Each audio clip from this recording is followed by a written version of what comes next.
এই মুহূর্তের বড় খবর, পুরুলিয়ায় চাঞ্চল্য। নতুন মুখ্যমন্ত্রীর শপথ গ্রহণের দিনই রহস্যজনক মৃত্যু বিজেপি কর্মীর। আজ সকালে পুরুলিয়া মফস্বল থানার কানালে গ্রামের কাছে উদ্ধার হয় বিজেপি কর্মী হাবুলাল গোপের দেহ। মৃতের বাড়ি আরশা থানার বেলটি গ্রামে। পরিবারের দাবি, তিনি এলাকার সক্রিয় বিজেপি বুথ সভাপতি ছিলেন। জানা গিয়েছে, গতকাল ভাগ্নের সঙ্গে বিয়ে বাড়িতে গিয়েছিলেন হাবুলাল বাবু। তারপর থেকে নিখোঁজ ছিলেন তিনি। আজ সকালে গ্রামের অদূরে দেহ উদ্ধার ঘিরে এলাকায় ব্যাপক উত্তেজনা ছড়ায়। পরিবারের অভিযোগ, এটি পরিকল্পিত খুন। ঘটনার পূর্ণাঙ্গ তদন্ত এবং দোষীদের কঠোর শাস্তির দাবিতে সরব জেলা বিজেপি নেতৃত্ব।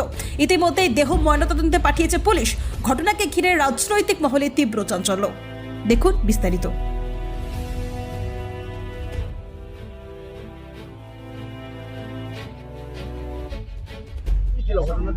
ওই একটা দুটো থেকে আমাকে কল করলো যে ওই তোমার বাইকটা আমাকে দাও, আমার কাকাই। তাই আমি বলি কোথায় যাবে? তো বলছে বিয়ে বাড়িতে, আমি কানালি গ্রাম যাবো। তাই আমি বলি ঠিক আছে, নিয়ে যাও। তো গেছে ওই 7টার সময়, মানে দুজন গেল, আমার মানে ওই একটা পিসির ছেলে আর আমার কাকা গেছে। তো 7টার সময় আমার পিসির ছেলে আমাকে ফোন করে বলছে যে আমি আমার মামাকে খুঁজে পাচ্ছি না। আমি বলি অনেক আত্মীয় স্বজন আছে গ্রামের মধ্যে, কাকু না কারো ঘরে পাবে, তুমি ওর ঘরে খুঁজাখুঁজি করো। তারপরে আমাকে আর কল করা হয়নি, কিন্তু সকালে আমি খবর পাচ্ছি যে মাঠের মধ্যে রক্তাক্ত অবস্থায় পড়ে আছে। তো আমরা পৌঁছাবার আগে মানে ডিডি রজক পুলিশ লাশটা নিয়ে আর মানে হসপিটাল নিয়ে এসেছে।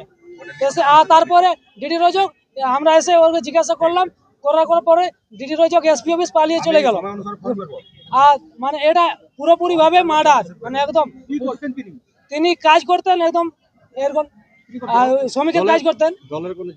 হ্যাঁ, বিজেপির ছিলেন, 5টা বুথের ইয়ে ছিলেন, প্রমুখ ছিলেন। আমার অভিযোগ, দোষীদের যেমন ফাঁসি চাই, সিবিআই পুরো তদন্ত হয়, যেমন যারা এটা করেছে, ঘটনাটা করেছে, তাদের যেমন পুরো দোষী, মানে দোষী কি কারণে তাকে খুন করা হয়েছে কি মনে হচ্ছে আপনার? ওই বিজেপি করার জন্য তাকে মনে হয় খুন করা হয়েছে। কারা করেছে কি মনে হচ্ছে? মনে হয় টিএমসি এটা করেছে। কি চাইছেন এখন? আমরা চাইছি ওর দোষীদের শাস্তি চাই, তাদের ফাঁসি চাই। আপনার উত্তম গোপ আপনার কে হয়? আমার কাকা হয়, আমি ওনার ভাইপো হয়। দেখুন, এটা বলার তো কিছু লয়, বিষয় নয়। ব্যাপার হচ্ছে, আমি যা শুনেছি আর কি, যে উনি নাকি কোনো একটা বিবাহ বাড়িতে অনুষ্ঠানে যাচ্ছিল ওর ভাগিনার সাথে, এবং আজকাল তো বিকালবেলা ঝড় বৃষ্টিপাত ইত্যাদি নানান কাণ্ড হচ্ছে প্রতিদিন প্রায়, এবং ফেরার পথে সেটা তো ওর সাথে যেহেতু ওর ভাগনা ছিল, তাহলে বিষয়টা সে একটু ভালোভাবে উপলব্ধি করতে পারবে।